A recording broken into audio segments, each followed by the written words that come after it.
திருச்சிற்றம்பலம்.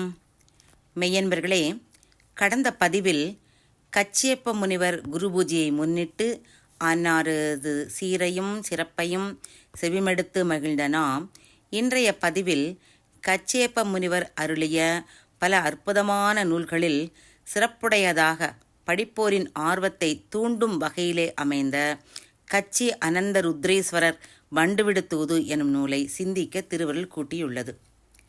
ஸ்ரீ காஞ்சியிலுள்ள பல சிவத்தலங்களுள் சிறப்புடைய ஒரு தலம் மகா ஆனந்த ருத்ரேசம். இத்தலம் 118 ருத்ரர்களுள் முதன்மையானவராய் திகழ்ந்த ஆனந்த ருத்திரர் என்பவரால் பூசிக்கப்பட்ட பெருமை வாய்ந்தது. அத்தலத்தில் கோயில் கொண்டு அருள் புரியும் ஆனந்த ருத்ரேசர் எனும் மூர்த்தியின் திறத்தில் இந்த கச்சி ஆனந்த ருத்ரேசர் வண்டுவிடு தூது எனும் நூல் அருளப்பட்டது.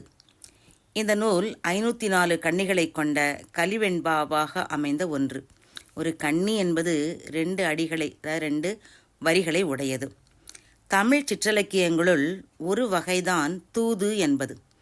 அது தலைவன் தலைவியருள் ஒருவர் மற்றொருவருபால் கொண்ட பேரன்பை புலப்படுத்தி தம்முடைய கருத்துக்கு உடன்பட்டதுக்கு அறிகுறியாக தலைவனிடமிருந்து அவன் அணிந்திருக்கும் பூமாலையை வாங்கி வருமாறு அன்னம் முதல் வண்டு ஈராக உள்ள 10 பொருள்களையும் பிறவற்றையும் தூது அனுப்புவதாக கலிவெண்பாவால் இயற்றப்படுவது. இந்த அற்புதமான நூல் 504 கன்னிகள் உடைய சிறு நூலாக இருப்பினும் இதனுள் பொதிந்துள்ள உயர்ந்த கருத்துக்களும் சரித்திரங்களும் சொற்பிரயோகங்களும் அணிவகைகளும் நடை நயமும் மிக பெரிய நூலில் அமைந்தன போலவே விளங்கும். சங்கச் செய்யுள் கருத்துக்களும் தேவாரம் முதலான திருமுறை பாடல் கருத்துக்களும் இந்த நூலிலே ஆங்காங்கு அமைந்துள்ளன. நூலின் முற்பகுதியிலும் இறுதிப் பகுதியிலும் இடையிடையே சில இடங்களிலும் சைவ சித்தாந்த உண்மை கருத்துக்களை முனிவர் அமைத்துள்ள நயம் சிறப்பு. மேலும் இத்தல சம்பந்தமான பற்பல சரித்திரங்களையும் எடுத்துக்காட்டியிருத்தல் அறிந்து இன்புறுதற்குரியது. சான்றாக தலப்பெருமையை சொல்லுகையில், ஒரு சமயம் ஊமையாக இருந்த ஒருவன் சில பெரியோர்களின் அறிவுரைகளை மேற்கொண்டு காமாட்சி தேவியை வழிபட அதனால் அவள் அருள் பெற்று சிறந்த வாக்கை உடைய கவிஞனாகவே மாறி தேவியை துதித்தான் என்றும் அதனால் அவனுக்கு மூக கவி என பட்டப்பெயரே கிட்டியதாம். மேலும் இத்தலத்திலே 4 மறைகளுமே ஒரே மாமர வடிவாகி தலவிருட்சமாய் நிற்க மேகத்திலே உலவக்கூடிய சூரிய சந்திரர்கள் தேவியின் கோயிலுக்கு நேர்மேலே உலவப் போகாது பக்தியோடு விலகிச் செல்லுமாம்.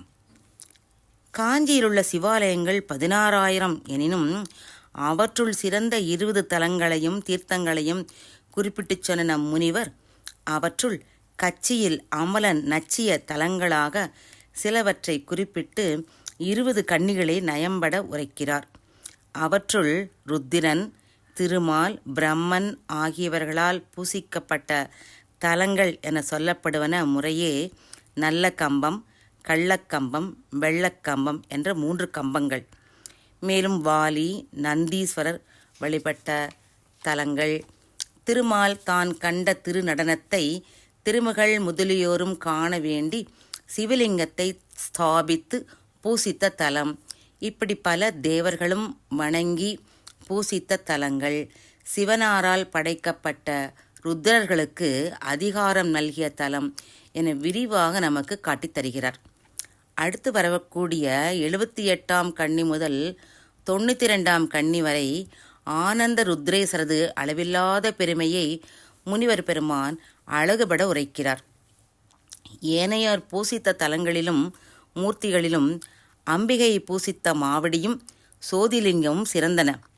சிவனாரது முழு உருவத்தையும் திருநாமத்தையும் கொண்ட ருத்ரர்களால் பூசிக்கப்பட்ட ருத்ரேசங்களும் ருத்ரேசலிங்கங்களும் முறையே மாவடியையும் ஜோதிர்லிங்கத்தையும் ஒக்கும். பேரானந்தத்தை மிகுதியாக அளித்தலாலும் ஆனந்தன் எனும் பெயரோடு பொருந்தியதாலும் ஆனந்த ருத்ரேசமாகிய தலமும் அதன் பாலுள்ள மூர்த்தியான ஆனந்த ருத்ரேசரும் அவற்றுள் சிறந்தவை. இதனை ஆனந்த ருத்ரேசரத்து அமரன் மூர்த்தமே தானம் தன்னோடும் தலையாவ என்ற கன்னிவழி நமக்கு காட்டி அருளுகிறார். இத்தகு சிறப்புடைய ஆனந்த ருத்ரேச திருத்தலத்திலே கோவில் கொண்டிருக்கும் ஆனந்த ருத்ரேசர் திருவிழா கொள்ள திருவளம் பற்றியவராய் தினந்தோறும் வேறு வேறு ஊர்திகளை உலா போகிறார். அப்படி உலா போவதற்கான காரணத்தை முனிவர் மிக நயமாகச் சொன்ன கலிவெண்பாடிகளை நாம் சுவைத்து ரசிப்போமா? வானுலகம் மேன்மை பெற, மண்ணுலகம் செம்மாப்ப, ஈன இடர் முற்றும் இரிந்தோட, ஆன அறம் தழைப்ப, அன்பர் அகம் தழைப்ப, அன்பின் திறம் தழைப்ப, செல்வம் தழைப்ப, மரம் தழைத்த வேர்க்கணார் உள்ளம் விடைகொள்ள, நல்லுலா ஏற்குமாறு கொள்ள என தெளிவாக புரியும்பாடு நமக்கு அருளியிருப்பார். பின் ஒரு நாள் வைகரை போதிலே திருப்பள்ளியினின்றும் எழுந்தருளி பலவகை அலங்காரங்கள் செய்யப்பட்ட திருமண்டபத்தை நம் இறைவனார் அடைந்து சிங்காதனத்தில் வீற்றிருந்து பல வகையாய் திருமஞ்சனம் கொண்டருளினாராம். பின்னர் திருவாபரணங்கள் அழியப்பட்டன. அந்த காட்சியை தன் வெண்பா மூலம் முனிவர் நம் கண்முன்னே அழகாக காட்டி அருளுகிறார். அதிலே அவர் ஆடை அழகை சொல்லும்போது ஒரு வரி பாருங்கள். மிச்சல் நாப்பட்ட கோவணம் அணியப்பட்டதாக சொல்வார். மிச்சல் என்றால் எச்சி, நாக்கில் எச்சிப்பட்ட கோவணம் என்று சொல்கிறார். இந்த எச்சில் நா என்பது பிரம்மனினுடைய நாவ். ஆக வேத ஆகிய பிரம்மனின் நாவில் ஒலிக்கும் வேதமாகிய கோவண ஆடையை அணிந்துள்ளாராம். இந்த இடத்திலே மணிவாசகப் பெருமான் திருச்சாளல் வரிகள் நமக்கு நினைவுக்கு வருமல்லவா? மண்ணு கலை துண்ணு பொருள் மறைநான்கே வான் சரடா தன்னையே கோவணமாய்ச் சாத்தினான் கான் சாளாலோ என்று. இப்படி 31 கன்னிகளில் இறைவன் ஆவரணம் பூண்டதை சொன்னவர் இறுதியாக திருவடியில் கழலை அணிவித்ததற்கு நயமாக காரணம் சொல்கிறார். என்ன காரணம் கேட்குறீங்களா? பீழை கழல, கழலன்னா நம்மளை விட்டு கலண்டு போக என்று பொருள். ஆக பீழை ஆகிய இடரானது கழல. பீழை கழல, வினைகள் கழல, மலங்கள் கழல, கழல் கழல்கால் விக்கி, விக்கினா அணிவித்து. ஆக இதெல்லாம் இந்த காரணத்துக்காக அவருடைய திருப்பாதங்களிலே கழலை அணிவித்திருக்கிறார்களாம். இந்த கழல் என்பது என்ன தெரியுமா? போர்க்களத்திலே வீரசாகசம் புரிந்த வீரனுக்கு அவனுடைய வீரத்தை புகழ்ந்து அந்த நாட்டு அரசனால் அவனுடைய காலிலே அணிவிக்கப்படும் பொன்னாலான ஒரு ஆபரணம். நம் ஆனந்த ருத்ரேசருக்கு எதற்காக இந்த கடல் பூட்டப்பட்டிருக்கிறது என்றால், அவர் உயிர்களின் இடர் நீங்க வைத்தார், வினைகள் கலண்டு இல்லாமல் போக வைத்தார், ஆணவமலமாகிய குற்றத்தை வென்று மடங்கச் செய்தார் அல்லவா? அதற்காகத்தான். நம் சாத்திர நூலான போற்றிப் பகருடையிலே உமாபதி சிவாச்சாரியர் சொல்லுவார், கள்ளவினை வென்று பிறப்பறுக்கச் சாத்திய வீரக்கடல் என்று. இந்த கடலை நம் கச்சேப்ப முனிவர் மறை நூபுரம் என்று சொல்லுவார். இந்த மறை நூபுரம் எப்படி ஒலிக்கிறதாம் என்றால், குற்றமுடைய சோமுகாசுரனை கொன்று வேதங்களை புவியிலே கொணர்ந்த திருமாலை திருவடியை தரிசிக்க வா வா என அழைப்பது போல அந்த மறை நூபுரமாகிய கடல் ஒலிக்கிறதாம். இவை தவிர இன்னும் வேண்டிய அணிகலன்களை திருமேனியிலே அணிந்து சூரிய மண்டலத்திலே சிவனார் எழுந்தருளினாராம். பின்னர் பலவகை நிவேதனங்கள் செய்யப்பட்டன, உபச்சாரங்கள் பல நிகழ்ந்தன. பின் அவர் அன்பர்கள் தொடுத்த அருந்துதி, அதாவது தேவாரம் முதலிய பாமாலை, பல்லியங்கள், பல வாத்தியங்களுடைய இசைத்தொகுதி, இவற்றையெல்லாம் நன்கு மகிழ்ந்து கேட்ட இறைவன் நாட்டியத்தையும் கண்டு கற்பூர தீபத்தை ஏற்று அருளி திருநீறு அளித்த பின் கவிகை ஓங்கவும் கடலலைகள் போல அழகாக அந்த சாமரங்களெல்லாம் வீசவும் ஆலவட்டம் அசையவும் வாத்தியங்கள் முழங்கவும் அடியார் குழாம் துதித்து கழிப்பவும் கோபுர வாயில் வழியே திருவீதி எய்தி திருத்தேர் பீடத்து எழுந்தருளினார். விநாயகப் பெருமான், சண்டீஸ்வரர் முதலானோர் தத்தம் தேர்களிலே உடன் ஊர்ந்து வந்தார்கள். மானிட மகளிர் மட்டுமன்றி தேவ மகளிரும் அவர் திருமேனி அழகைக் கண்டு மையலால் தமக்கு அவர் கிடைக்க மாட்டாரோ என எண்ணி வருந்தினாராம். இப்போ இந்த நூலினுடைய பாட்டுடை தலைவியும் சிவபெருமானின் திருவடி முதலியவற்றையெல்லாம் தரிசித்து அவற்றின் அழகிலே ஈடுபட்டு அவர் மீதான மிக்கூர்ந்த அன்பால் அந்த காம மயக்கத்தால் மெலிந்து இறைவன் திருமுன் நிற்க சிவனாரும் அவளை நோக்கி புன்முறுவல் செய்தாராம். அந்த பாட்டுடைத் தலைவி மேலும் சொல்கிறாள், இது அடியேனது தவக்குறைவோ அன்றி அவரது திருவிளையாட்டோ அறிகிலேன். முன்னர் பல அடியார்களுக்கு இத்தலத்திலே பல வரங்களை அளித்தும் இடையூறுகளை நீக்கியும் பல வகை திருவிளையாடல்களை செய்தும் பாதுகாத்து வந்த அப்பெருமான் ஏழையனுக்கு அருள் செய்தலர் என்று வருத்தமாக சொல்கிறார். இப்படி யார் யாருக்கு என்ன விதத்திலே அருள் புரிந்தாராம் என்றால் அதற்கு கச்சியப்ப முனிவர் அழகாக கன்னிகளை மடக்கணி என்ற அலங்காரப்படுத்த அணியாலே நமக்கு காட்டியுள்ள நயம் அற்புதம்.